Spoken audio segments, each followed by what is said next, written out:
सगळ्यांचं स्वागत आहे ग्लोबल ऑनलाईन मराठीमध्ये. आपण सगळ्यांना जसं माहिती आहे की आपण महाराष्ट्र सेट 2022चं प्रिपरेशन ऑलरेडी स्टार्ट केलं आहे आणि ह्या प्रिपरेशनसाठी आपण हायर एज्युकेशन सिस्टम जो टॉपिक होता तो ऑलरेडी आपण कंप्लीट केला आहे. सगळे डिटेल्स तुम्हाला डिस्क्रिप्शन बॉक्समध्ये मिळतील. आणि आता सेकंड युनिट जो आपण स्टार्ट केला आहे तो आहे अध्यापन अभियोगिता, दॅट इज टीचिंग ऍप्टिट्यूड. आणि टीचिंग ऍप्टिट्यूड वर आपण एक लेक्चर ऑलरेडी कंप्लीट केलं आहे. हे आपलं सेकंड लेक्चर आहे. येस, आता MS सेट 2022च्या पेपर 1 साठी ही बॅचेस आपण चालू केले आहेत. रिझल्ट अजून लागला नाहीये 2021च्या सप्टेंबर एक्झामचा. आणि जसा रिझल्ट लागेल तुम्हाला नोटिफिकेशन पण येईल नेक्स्ट प्रिपरेशन एक्झामची कधी असेल. तोपर्यंत ऑलमोस्ट थोडा मे बी नेक्स्ट मंथमध्ये रिझल्ट लागून तुम्हाला कळेल की कधी तुमचं नोटिफिकेशन येतंय, आणि त्याची माहिती आम्ही आमच्या चॅनलवर पण व्यवस्थित देऊ. तर आपण स्टार्ट करूया आता आजच्या लेक्चरला, जो आहे अध्यापन अभियोगिता म्हणजेच टीचिंग ऍप्टिट्यूड.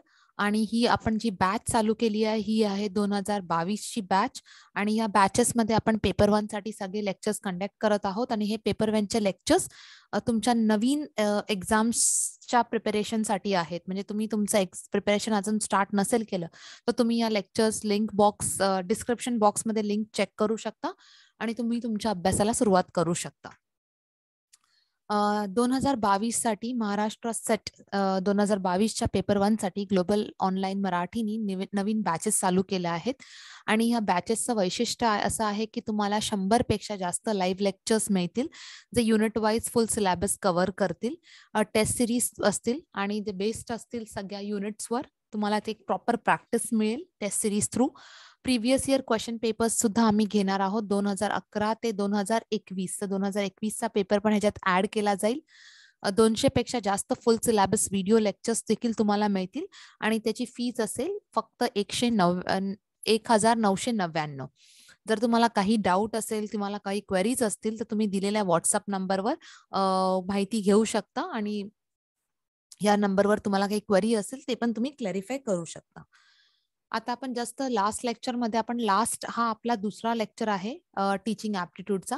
लास्ट लेक्चरमध्ये आपण टीचिंग हा पॉइंट व्यवस्थित केला होता. आपण त्याचं कन्सेप्ट, संकल्पना काय आहे, त्याचे ऑब्जेक्टिव्ह काय आहेत, लेवल्स काय आहेत टीचिंगच्या, कॅरेक्टरिस्टिक्स बघितलेलं. आज आपण इम्पॉर्टंट पॉइंट लर्नर्स कॅरेक्टरिस्टिक्स आणि फॅक्टर्स बघणार आहोत. आधी आपण फॅक्टर्स करणार आहोत आणि नंतर लर्नर्स कॅरेक्टरिस्टिक्सवर सुद्धा आपण व्यवस्थित लक्ष देऊन बघणार आहोत की कुठले पॉइंट्स एक्झामच्या पॉइंट ऑफ व्ह्यूनी तुम्हाला परीक्षेच्या हेतूनी कुठले कुठले टॉपिक्स व्यवस्थित करावे लागतील हे आपण सगळे बघूया. तर स्टार्ट करूया. फॅक्टर्स अफेक्टिंग टीचिंग आर, म्हणजे अध्यापनावर परिणाम करणारे घटक कुठले आहेत. तर तुमच्या सिलेबसमध्ये हे घटक दिले आहेत. जसं घटक आहेत शिक्षक, शिकणारा म्हणजे विद्यार्थी, नंतर आहे तुमचं साहित्य, सपोर्ट मटेरियल, शिक्षक विद्यार्थी त्यांचे संबंध कसे आहेत, सूचना सुविधा, फॅसिलिटीज, इन्स्ट्रक्शन फॅसिलिटीज कशा दिल्या जातात, शिक्षक आणि प्रशासनाचे नाते कसे असते आणि त्याचा इम्पॅक्ट टीचिंगवर काय पडू शकतो, शिक्षण वातावरण किंवा वर्ग आणि वातावरण ह्याचा पण शिक्षणावर काय परिणाम होऊ शकतो हे बघणार आहोत. आणि संस्था आणि प्रशासकीय धोरणे म्हणजे त्यांची पॉलिसीज काय आहे, रूल्स काय आहेत, हे डिटेलमध्ये आपण एक एक बघणार आहोत. तर सगळ्यात आधी स्टार्ट करूया शिक्षक पासून. तर शिक्षक हा एक महत्वपूर्ण घटक कसा आहे. तर सगळ्यात आधी शिक्षक त्याची शैक्षणिक पात्रता आणि विषय ज्ञान काय आहे, म्हणजे त्याला शिक्षकाला त्याची डेफिनेटली ज्याप्रमाणे म्हणजे शिक्षकाची पात्रताप्रमाणे त्याला कुठल्या लेवलवर, म्हणजे तो प्रायमरी लेवलवर किंवा सेकंडरी लेवलवर किंवा कॉलेज लेवलवर, डिग्री कॉलेज लेवलवर, हायर एज्युकेशनमध्ये हे शिकवण्यासाठी कुठल्या घटकाने आपण त्याला ती गोष्ट आपण म्हणजे कुठल्या घटकाप्रमाणे आपण त्याची पात्रता डिसाईड करू शकतो, त्याच्या शैक्षणिक पात्रताप्रमाणे. आणि त्याचे विषय ज्ञान खूप इम्पॉर्टंट आहे. म्हणजे प्रत्येक शिक्षकाला त्याच्या प्रत्येक विषयाबद्दल एक व्यवस्थित ज्ञान असले पाहिजे, म्हणजे मुलांचे जे डाऊट्स आहेत किंवा विद्यार्थ्यांचे जे क्वेरीज आहेत ते इझिली सॉल्व्ह करता येतील. नंतर आहे शिक्षकाला सुद्धा माहिती असले पाहिजे की विद्यार्थ्यांचे कुठले घटक असे आहेत जे शिक्षकासाठी आधीच त्यांना शिक्षकाला त्याची जाणीव असली पाहिजे. तर हे शिक्षकांचं खूप ह्याच्यात इम्पॉर्टंट काम आहे की मुलांचे कुठल्या कुठल्या घटकांबद्दल शिक्षकाला पूर्णपणे माहिती असली पाहिजे. हे एक इम्पॉर्टंट फॅक्टर आहे.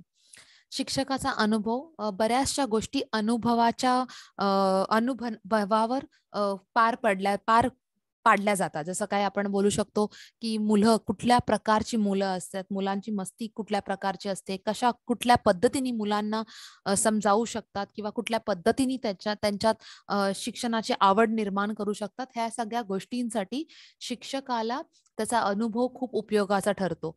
पालकांची अपेक्षा काय आहे, म्हणजे पालकांची अपेक्षा काय आहे, विद्यार्थ्यांची पात्रता काय, या सगळ्या गोष्टी जर शिक्षकाला माहिती असल्या तर त्याला खूप सोपं पडतं की कुठल्या प्रकारे विद्यार्थ्यांकडून गोष्टी करून घेणं हे शिक्षकाला खूप सोपं पडतं.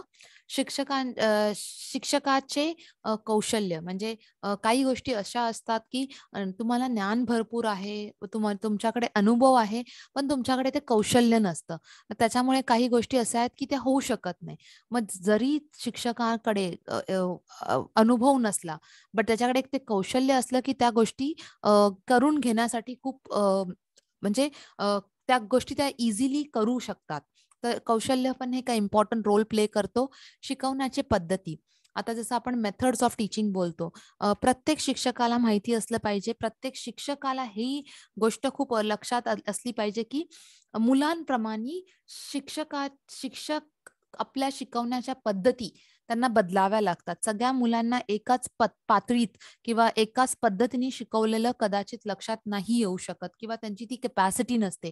म्हणून तुम्हाला मुलांप्रमाणे शिक्षकांना शिकवण्याच्या पद्धती बदलाव्या लागतात. मैत्री आणि दृष्टिकोन, ह्या म्हणजे ह्याचं काय बांध असलं पाहिजे, काय लिमिट असली पाहिजे, कुठपर्यंत त्या कशा प्रकारे ते वागू शकतात, ह्या गोष्टी खूप इम्पॉर्टंट आहेत. शिक्षकाचं व्यक्तिमत्व आणि वर्तन म्हणजे त्यांचं जे बिहेवियर आहे हे खूप इम्पॉर्टंट आहे. जर त्यांचं व्यक्तिमत्व आणि मुलांबरोबर वर्तन व्यवस्थित नसेल तर त्याचा जो परिणाम आहे तो शिक्षणावर होऊ शकतो. तर त्याच्यासाठी त्यांना माहिती असलं पाहिजे की कुठल्या प्रकारचं व्यक्तिमत्व मुलांसाठी मुलांसाठी गरजेचं आहे किंवा कुठल्या प्रकारचं व्यक्तिमत्व त्यांनी ठेवलं पाहिजे. एक समायोजन आणि मानसिक आरोग्याचे स्तर, म्हणजे शिक्षकांनी कुठल्या प्रकारचं मानसिक आरोग्य म्हणजे त्यांचं जे मेंटल हेल्थ आहे, आरोग्याची जी स्थिती आहे ती कशी असली पाहिजे. कारण बऱ्याचदा असं होतं की बऱ्याच मुलांचे वेगवेगळे प्रॉब्लेम्स किंवा बऱ्याच मुलांचे बरेचसे असे विषय असतात की शिक्षकाला त्याच्याबद्दल विचार करावा लागतो. मग त्याचा मानसिक परिणाम शिक्षकावर नाही झाला पाहिजे, म्हणून त्यांचं मानसिक आरोग्य खूप एक स्तरित पद्धतीवर असलं पाहिजे. नाहीतर ह्या सगळ्या प्रॉब्लेम्सनी किंवा ह्या सगळ्या टेन्शननी शिक्षकांनी आपली मानसिकता चं संतुलन विसरलं नाही पाहिजे. त्याच्यामुळे त्यांनाही त्रास होऊ शकतो. शिस्त ही खूप खूप महत्वाची आहे. शिक्षकाचं काम आहे की मुलांना व्यवस्थित शिस्तबद्ध केलं पाहिजे. प्रत्येक वेळेला त्यांना शिकवलं पाहिजे की कुठल्या गोष्टींची शिस्त त्यांना असली पाहिजे. आणि एक शिक्षकाचा खूप महत्वाचा रोल ह्याच्यात प्ले होतो की त्यांना मुलांना कुठल्या पद्धतीने शिस्त लावायला पाहिजे, कशा प्रकारे मुलांना शिस्तीचे धडे दिले पाहिजे, हे शिक्षकाला ह्याची पूर्णपणे जाणीव असली पाहिजे. आणि आर्थिक घटक, की मुलांना म्हणजे मुलांना फक्त व्यावहारिक ज्ञान पण मुलांना देण्याचं खूप गरजेचं आहे. तर त्याच्यासाठी शिक्षकांनी खूप विचार केला पाहिजे आणि त्याप्रमाणे शिक्षकांनी हे सगळं व्यवस्थित मुलांपर्यंत त्यांच्या शिक्षणाच्या पद्धतीने पोचवण्याची ताडतूद केली पाहिजे. नंतर आहे दुसरं तुमचं घटक आहे शिकणारा म्हणजे विद्यार्थी. विद्यार्थ्याचे शारीरिक आणि मानसिक आरोग्य हे दोन्ही पण खूप व्यवस्थित असले पाहिजे, तेव्हा शिक्षक शिक्षणासाठी विद्यार्थ्यांना प्रोत्साहन देऊ शकतो. शिकण्याची मूलभूत क्षमता म्हणजे त्याची किती काय प्रकारची क्षमता विद्यार्थ्याकडे आहे, ह्याचा पण खूप मोठा रोल म्हणजे ह्याचा पण खूप मोठा रोल प्ले होतो. आकांक्षा आणि प्रेरणाची पातळी काय आहे, म्हणजे काय प्रकारची आकांक्षा मुलांकडे आहे किंवा त्यांची पातळी कुठल्या प्रकारची आहे, त्याप्रमाणे शिक्षकाला खूप सोयीस्कर पडतं की त्यांना तुम्ही मोटिवेट करा किंवा एनकरेज करा किंवा प्रोत्साहित करा. जीवनातले ध्येय काय आहेत, मुलांना काय काय ध्येय घेऊन ते म्हणजे काय ध्येय त्यांच्या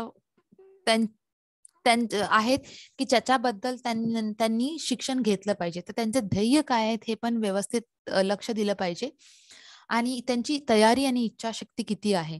बघा, बऱ्याचशा गोष्टी असं असतं की आपण करू शकतो, पण जर मुलांची तयारीच नसेल किंवा त्यांची इच्छाशक्ती नसेल तर तुम्ही किती पण करा, त्या गोष्टी सक्सेसफुल होत नाही. तर हे पण एक इम्पॉर्टंट घटक आहे.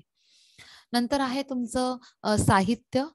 समर्थन साहित्य म्हणजे कुठल्या प्रकारचे ऑडिओ, व्हिडिओ, ऑनलाईन शिकवण्याचे पद्धती किंवा जर्नल्स, ऑनलाईन चाचण्या, ह्या सगळ्या गोष्टी खूप मॅटर करतात आणि मुलांना ह्याच्याबद्दल माहिती असली पाहिजे. कारण हे साहित्य त्यांना वापरायचंय.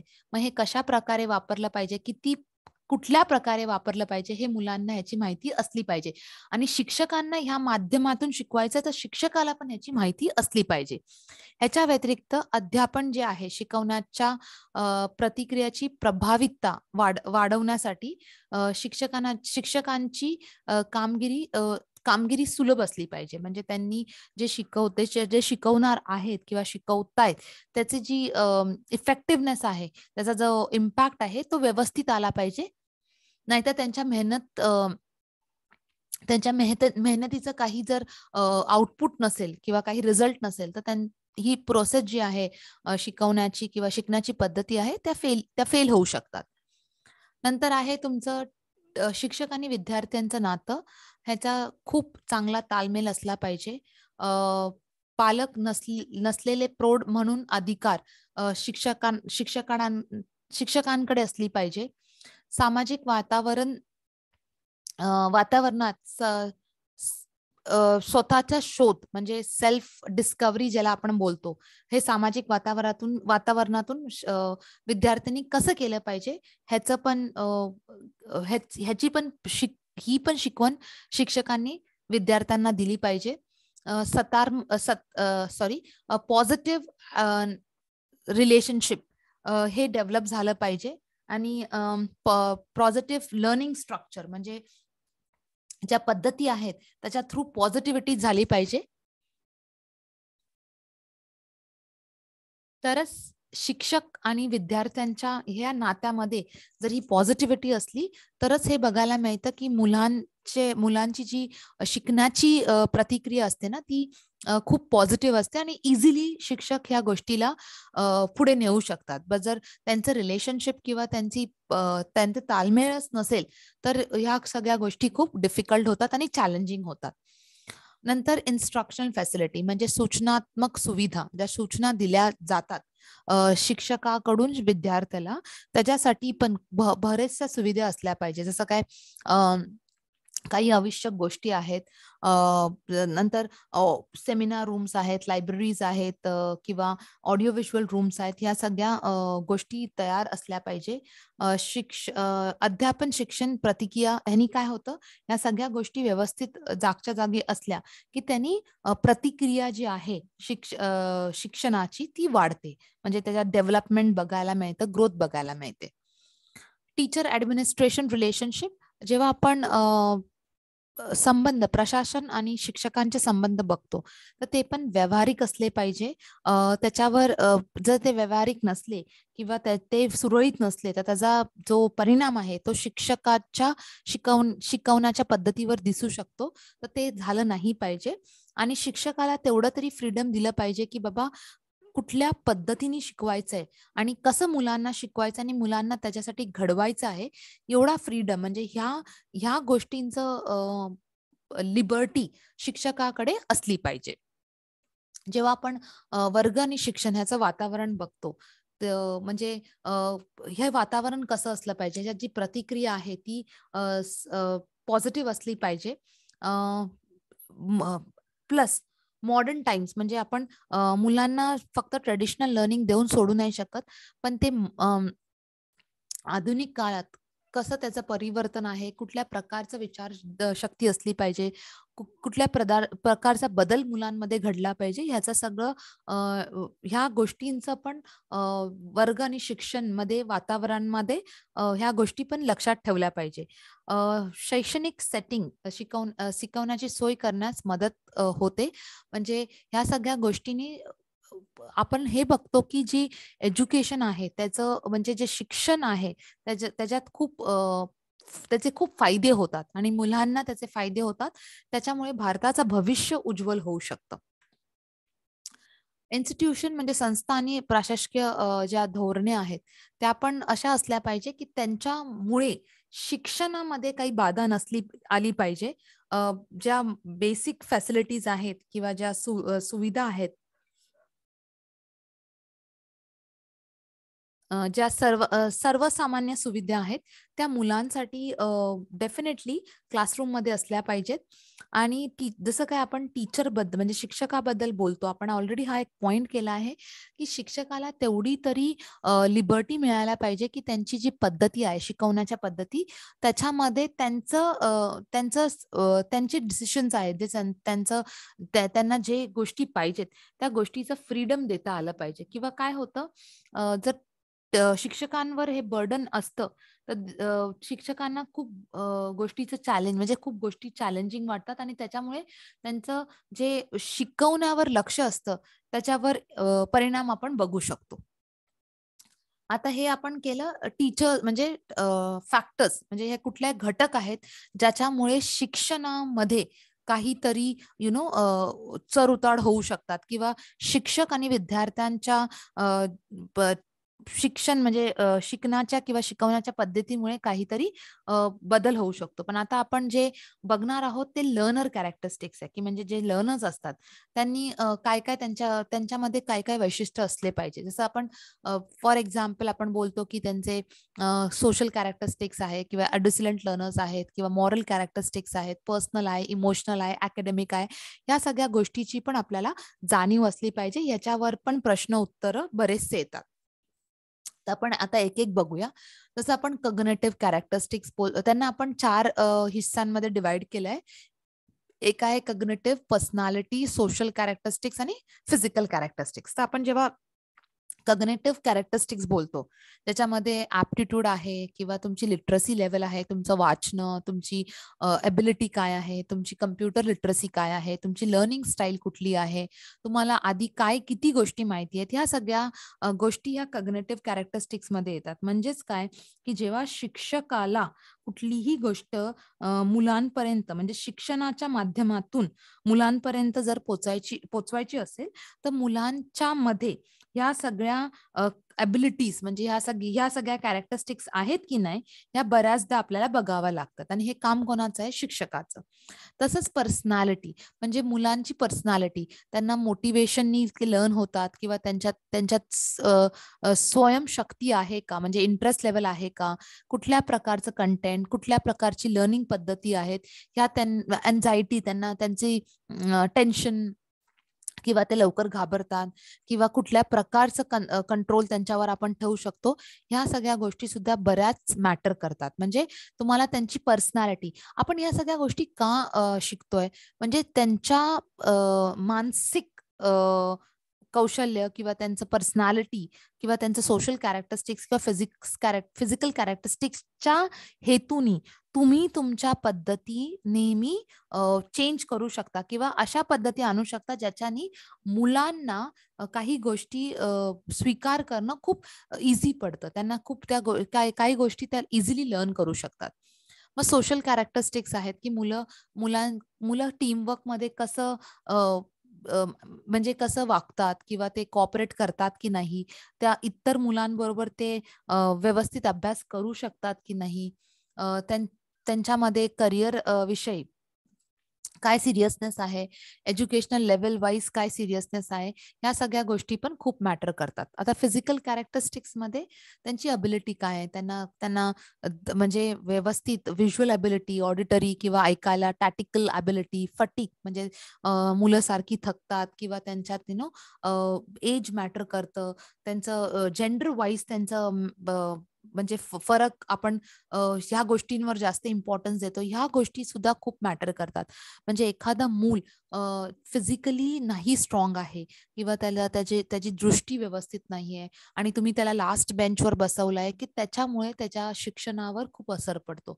तर जेव्हा आपण मुलांबद्दल विचार करतो, म्हणजे विद्यार्थ्यांबद्दल विचार करतो, तर आपल्याला फक्त त्यांचं मानसिक संतुलन नाहीच, म्हणजे मानसिक आरोग्यता नाही, बट त्यांचं पर्सनॅलिटी काय आहे, म्हणजे त्यांचा स्वभाव कसा आहे, त्यांचं सोशल कॅरेक्टरिस्टिक्स काय, त्यांचं फिजिकल कॅरेक्टरिस्टिक्स काय, ह्या सगळ्या गोष्टीचा आपल्याला इक्वली भान ठेवावं लागतं. अदरवाईज आपण ज्या गोष्टी मुलांना आपल्याला शिकवायच्या आहेत त्या गोष्टी मुलांपर्यंत पोचतच नाहीत आणि त्यामुळे मुलांवर असर होऊ शकतो आणि तुमची जी शिकवण्याची तुमची जी पद्धत आहे किंवा तुम्ही जेवढं कष्ट घेताय शिकवण्यासाठी त्या गोष्टी मुलांपर्यंत पोचतच नाहीयेत. आता ह्याच्यात आपण एक पॉइंट बघितलेला की ॲडोसलंट कॅरेक्टरिस्टिक्स. तर हा पियाजेटचे काही स्टेजेस होते ॲडोसलंटचे. ते 4 स्टेजेसमध्ये डिवाइड केले आहेत. तुम्हाला कदाचित ह्याच्यावर क्वेश्चन येऊ शकतात, की एक सेन्सरी मोटार स्टेज आहे जे अ, 18 महिने ते 24 महिन्यातल्या मुलांमध्ये बघायला मिळतं. म्हणजे त्या अशा गोष्टी आहेत की जे मुलं किंवा लहान मुलं विसरू नाही शकत. म्हणजे जरी त्यांना गॅप असला तरी त्यांच्या ते लक्षात असतं, की त्या वस्तू किंवा ती आवाज ऐकून त्या गोष्टी खूप लगेच त्यांना लक्षात येतात. एक प्री ऑपरेशनल स्टेज असतं, जे 2 वर्षापासून 7 वर्षापर्यंत बघितलं जातं. सिम्बॉलिक थॉट म्हणजे त्यांच्या ज्या सिम्बॉलिक पॉवर्स आहेत त्या थोड्या स्ट्राँग असतात. त्याच्याने त्यांचं रिकॉग्निशन होतं. कॉन्क्रीट ऑपरेशनल आहे, जे 7 ते 11 वर्षामध्ये आपल्याला बघायला मिळतं. त्याच्यात त्यांचं लॉजिकल थॉट आहे, जे प्रॉब्लेम सॉल्व्हिंग ची स्टार्ट इथून होते. म्हणजे प्रत्येक गोष्टीच्या पाठी काही रिझन असतं. आपण बऱ्याचदा बघतो, की ह्या वय गटातली मुलं नेहमी त्यांची ना अबिलिटी असते ती क्वेश्चन करायला. आपण कधी-कधी आपल्याला ते असं इरिटेट होतं, पण आपण त्यांच्या प्रत्येक प्रश्नाला उत्तर दिलं पाहिजे. म्हणजे त्यांच्यात ती अबिलिटी डेव्हलप होते, की प्रत्येक गोष्टीच्या पाठी काहीतरी हेतू आहे. फॉर्मल ऑपरेशनल म्हणजे जे आपण ॲडोसलंट किंवा अडल्टमध्ये बघतो सायंटिफिक रिझनिंग आणि हेच त्यांना कामी येतं हायर एज्युकेशनमध्ये. म्हणजे इथे तुम्ही त्यांना खूप प्रोत्साहन दिलं पाहिजे रिसर्च वर. नाहीतर ते त्या गोष्टीचा मुलांना सवय नसते आणि मग ते रोट लर्निंग मुलांमधून निघत नाही. सायंटिफिक रिझनिंग म्हणजे मुलगा म्हणजे विद्यार्थी जेव्हा 7 वर्षाचा होतो किंवा 7 वर्षापेक्षा 7 पासून तर तेव्हा त्या एज पासून त्यांची सायंटिफिक अबिलिटी डेव्हलप होत जाते आणि आपण प्रत्येक क्वेश्चन जे मुलं करतात किंवा विद्यार्थी प्रत्येक प्रश्नाचं जे उत्तर हवं असतं, जरी आपल्याला ते माहिती नसलं तरी आपण त्यांना दाखवलं पाहिजे की त्या गोष्टीचं रिसर्च करून आपल्याला माहिती काढता येते. पण त्याच्यामुळे त्यांच्यात ती सायंटिफिक अबिलिटी किंवा लॉजिकल अबिलिटी डेव्हलप होते. नेक्स्ट आहे तुमचे फॉर्म्स ऑफ एज्युकेशन. जसं काही एज्युकेशनचे 3 प्रकार आहेत, फॉर्मल, इन्फॉर्मल आणि नॉन फॉर्मल. जेव्हा आपण फॉर्मल एज्युकेशन बोलतो म्हणजे जे स्कूल्स, कॉलेजेस आणि युनिव्हर्सिटीजमध्ये आपल्याला बघायला मिळतं. जे एज्युकेशन आपल्याला स्कूल, कॉलेजेस आणि युनिव्हर्सिटीमध्ये मिळतात.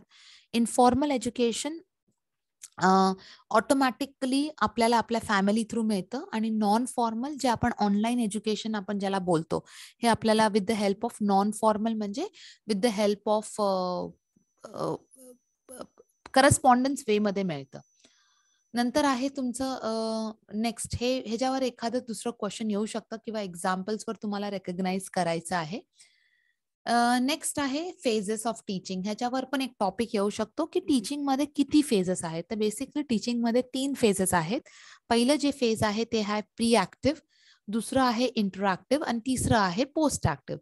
जे आपण प्री ऍक्टिव्ह फेज बोलतो म्हणजे रिफर्स टू प्लॅनिंग, म्हणजे ज्याच्याबद्दल आपण आधीच सगळा विचार करतो, विचार विनिमय करतो आणि सगळ्या गोष्टी आपण पहिल्यापासून तयार ठेवतो. इंटरॅक्टिव्ह फेज आहे त्याला आपण ज्याच्यात आपण इंटरॅक्शन म्हणजे आपण शिकवणं म्हणा किंवा काही गोष्टी कॅरी आउट करणं म्हणा, ते इंटरॅक्टिव्ह फेजमध्ये होतं. आणि पोस्ट ॲक्टिव्ह फेज म्हणजे ज्याच्यात आपण फॉलोअप करतो, ज्याच्यात आपण फीडबॅक घेतो असं म्हणा किंवा फीडबॅक देतो. तर ह्या फेजेस तुम्हाला लक्षात ठेवल्या पाहिजे. तर सगळ्यात आधी जी फेज आहे ती होते प्लॅनिंग फेज, प्री ॲक्टिव्ह ज्याला म्हणतो आपण, ज्यात सगळी प्रिपरेशन करतो, तयारी करतो. इंटरॅक्टिव्ह फेजमध्ये आपण कंडक्ट करतो मॅनेजमेंट, म्हणजे मॅनेज करतो, म्हणजे आपण गोष्टी शिकवतो. आणि पोस्ट ॲक्टिव्ह म्हणजे आपण ज्याला फॉलोअप करतो. आता एक इंडिव्हिज्युअल डिफरन्स हा एक तुम्हाला टॉपिक आहे. आता इंडिव्हिज्युअल डिफरन्स म्हणजे प्रत्येकाची एक कॅपॅसिटी असते. म्हणजे एका पर्सनपासून, एक व्यक्तीपासून दुसऱ्या व्यक्तीमध्ये ती वेगळी-वेगळी पद्धतीने आपण बघतो. जसं काय आपण म्हणतो, की जे आयडेंटिकल ट्विन्स आहेत, जे जुळे असतात, इव्हन त्यांच्यामध्ये पण बरेच चेंजेस आपल्याला बघायला मिळतात. तर इंडिव्हिज्युअल डिफरन्स आहे, ज्या पद्धती ज्या वेगळ्या असतात, त्या या तर 2 गोष्टींनी येऊ शकतात. एक तर आहे तुमचं जे इनहेरिट, म्हणजे आपण ऑलरेडी आपल्या अँसेस्टर्स मधून आपल्याला असतं, किंवा दुसरं आहे अक्वायर्ड. जे जे इनहेरिटल आहे, म्हणजे फिजिकल कॅपॅसिटी बोला, मेंटल बोला, टेम्परामेंटल बोला. आणि जे अक्वायर्ड आहे सोशल, कल्चरल, एज्युकेशनल, इमोशनल, ह्या गोष्टींनी आपल्याला ते मिळतं. तर ह्या गोष्टी ज्या आहेत इनहेरिटेड, इनहेरिटेड म्हणजे आपल्याला त्या मिळाल्या आहेत, इधर आपल्या आई वडिलांकडून किंवा म्हणजे आपल्या अँसेस्टर्स कडून. तर मग ते फिजिकल असतील, ते मेंटल असतील आणि टेम्परामेंटल असतील. आणि जे आपण अक्वायर करू शकतो, म्हणजे आपण घडू शकतो, स्वतःमध्ये बदल आणू शकतो, ते आहेत सोसायटीयल, कल्चरल किंवा एज्युकेशनल आणि इमोशन थ्रू. तर आपण म्हणजे प्रत्येक गोष्टी, फिजिकल कॅरेक्टरिस्टिक्स किंवा म्हणा, इंटेलिजन्स म्हणा, या सगळ्या गोष्टी इंडिव्हिज्युअल डिफरन्स सांगतात. म्हणजे तुमच्या कॅरेक्टरिस्टिक्सवरून, तुमच्या इंटेलिजन्स कॅपॅसिटीवरून, परसेप्शनवरून, जेंडर एबिलिटीवरून किंवा लर्निंग स्टाईलवरून तुम्ही तुमच्याबद्दल इंडिव्हिज्युअल डिफरन्स काय आहे तुमच्याबद्दल हे कळू शकतं. तसंच एक इम्पॉर्टंट टॉपिक आहे सिलेबस आणि करिक्युलम. ह्याच्यामध्ये बरंच एकदा क्वेश्चन्स आले आहेत, की सिलेबस आणि करिक्युलम कशा प्रकारे वेगळे आहेत किंवा त्यांच्यात काय समानता आहे किंवा काय डिफरन्सेस आहेत ते आपण बघूया. तर बेसिक म्हणजे जेव्हा आपण म्हणतो कंपॅरिझन सिलेबस आणि करिक्युलम, आता जेव्हा आपण सिलेबस ही गोष्ट बोलतो, तर सिलेबसमध्ये आपण बेसिकली सिलेबस हे एक डॉक्युमेंट असतं, ज्याच्यात आपल्याला शिकवण्याचा जो पोर्शन आहे तो कव्हर करावा लागतो. जो पोर्शन दिला आहे, जे कन्सेप्ट दिले ते आपल्याला मुलांना, म्हणजे शिक्षक म्हणून तुम्हाला तो सिलेबस कंप्लीट करावा लागतो. करिक्युलम ह्याच्यात ओव्हरऑल कंटेंट असतो, जो एज्युकेशनल सिस्टम मध्ये असतो कोर्स प्रमाणे. म्हणजे तुमचा बीकॉमचा करिक्युलम किंवा आर्ट्सचा करिक्युलम, सायन्सचा करिक्युलम, कम्प्युटर सायन्सचा करिक्युलम. ओरिजिन सिलेबस ह्या शब्दाचा ओरिजिन ग्रीक टर्म मधून झालंय आणि करिक्युलम हे एक लॅटिन टर्म आहे. सिलेबस हे एका विषयासाठी असतो आणि करिक्युलम जे आहे जे एका कोर्ससाठी असतं. नेचर सिलेबस खूप डिस्क्रिप्टिव्ह असतो आणि करिक्युलम खूप प्रिस्क्रिप्टिव्ह असतो, म्हणजे प्रिस्क्राईब केलेला असतो, सांगितलेला असतो. स्कोप कसा असतो? सिलेबसचा स्कोप नॅरो आहे आणि करिक्युलमचा स्कोप आहे वाईड. सिलेबस हे बोर्ड प्रमाणे असतं, एक्झाम बोर्ड जसं पुणे बोर्ड, मुंबई बोर्ड किंवा Nashik board, Kolhapur board, Nagpur board असं. आणि करिक्युलम हे गव्हर्नमेंट किंवा इन्स्टिट्यूट किंवा कॉलेज प्रमाणे असतं. जसं युनिव्हर्सिटी बोला, university of Kolhapur, university of Pune, university of Mumbai, असं त्याप्रमाणे हा करिक्युलम डिसाईड केला जातो. टर्म काय आहे? सिलेबसचा टर्म फिक्स्ड आहे, नॉर्मली एक वर्ष, म्हणजे एक कोर्स जे एक वर्ष आहे त्याच्यामध्ये तो सिलेबस फिक्स्ड असतो. आणि करिक्युलम जोपर्यंत तुमचा कोर्स पूर्ण होत नाही, म्हणजे जर तुमचा बॅचलर्स डिग्रीचा कोर्स आहे, न्यू पॉलिसी प्रमाणे 4 वर्षाचा म्हणा किंवा 3 वर्षाचा म्हणा, तर तो कोर्सच्या पूर्ण पद्धतीला, म्हणजे ज्यामध्ये ते कंटेंट फाउंड होतं त्याला आपण करिक्युलम असं म्हणतो. युनिफॉर्मिटी सिलेबस बदलतो टीचर टू टीचर प्रमाणे, म्हणजे शिक्षकाप्रमाणे. एका शिक्षकाची पद्धत वेगळी असू शकते, दुसऱ्याची वेगळी असू शकते. करिक्युलम सेम आहे, टीचर्स म्हणजे प्रत्येक टीचरला करिक्युलम सेमच फॉलो करावं लागतं. तर आता आपण बघितलं आहे की आजच्या ह्या लेक्चरमध्ये आपण दोन जे पॉइंट्स होते, म्हणजे एक पॉइंट होता आपला लर्नर कॅरेक्टरिस्टिक आणि दुसरा होता फॅक्टर्स अफेक्टिंग टीचिंग रिलेटेड, म्हणजे घटक जे आहेत ते आपण बघितले आहेत. आता आपल्याला मेथड्स, टीचिंग सपोर्ट आणि इव्हॅल्युएशन करावं लागेल. ह्या मे बी पुढचे 3 लेक्चर अजून आपल्याला लागतील हा सिलेबस कम्प्लीट व्हायला. या लेक्चरच्या डिस्क्रिप्शन बॉक्समध्ये मी सगळे लिंक्स टाकते, जे टीचिंग ॲप्टिट्यूड सॉरी हायर एज्युकेशनचे जे लेक्चर्स होते किंवा तुमचे टीचिंग ॲप्टिट्यूडचे आत्तापर्यंत जे सगळे लेक्चर्स झाले त्याचा मी 2022च्या बॅचसाठी मी सगळ्या लिंक डिस्क्रिप्शनमध्ये टाकले आहेत. तुम्ही ते लिंक रिफर करू शकता आणि तुम्ही तुमची प्रिपरेशन 2022च्या सायकलची तयारी करू शकता. ह्याच्या व्यतिरिक्त ग्लोबल ऑनलाईन युनिव्हर्सिटीमध्ये महाराष्ट्र सेट व्यतिरिक्त आम्ही Gujarat SET, West Bengal SET, K SET आणि AP सेटचं पण प्रिपरेशन घेतो. पद्धत त्याच्यासाठी तुम्हाला फुल मॉक टेस्ट असतात किंवा PDF सोल्युशन्स विथ आन्सर्स मिळतील. सगळ्या युनिटचे नोट्स मिळतील PDF बुकलेटमध्ये. 2,500 पेक्षा जास्त MCQs असतील. व्हिडिओ लेक्चर्स अवेलेबल केले असतील. आता ह्याची प्राइस सध्या 999 आहे. जर तुम्हाला काही डाऊट आहे तर तुम्ही दिलेल्या व्हॉट्सअप नंबरवर कॉन्टॅक्ट करू शकता आणि एन्क्वायरी करू शकता जर तुमचं कोणीही ओळखीचं आहे ह्या एक्झाम्सला अपियर करण्यासाठी. आणि तुम्ही महाराष्ट्र सेटच्या चौकशीसाठी 2022च्या क्लाससाठी सुद्धा तुम्ही चौकशी करू शकता. थँक्यू.